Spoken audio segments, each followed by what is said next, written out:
तोंडात टाकताच विरघळणाऱ्या खरवसवड्या घरी बनवायच्या आहेत. व्हिडिओ शेवटपर्यंत पहा. सर्वप्रथम कच्चे दूध गाळून घ्या. दूध पातळ असेल तर त्यात समप्रमाणात ताजे दूध मिसळा. जर दूध पहिल्या दिवसाचे आणि जास्त घट्ट असेल तर साध्या दुधाचे प्रमाण दुप्पट घ्या. आता त्यात गूळ घालून चांगले एकत्र करा. तुम्हाला यामध्ये गूळ आवडतो की साखर ते कमेंटमध्ये नक्की सांगा. गूळ पूर्ण विरघळल्यानंतर गाळणीने गाळून घ्या, म्हणजे गुळातील खडे निघून जातील. वरून बडीशेप पूड आणि किसलेले जायफळ घालून सर्व मिश्रण एकजीव करा.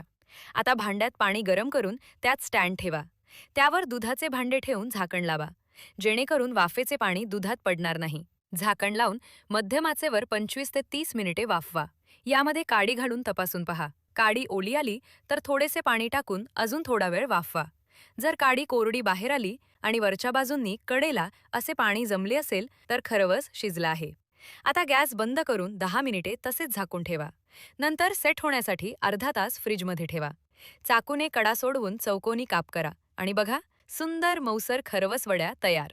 रेसिपी कशी वाटली ते कमेंटमध्ये नक्की सांगा.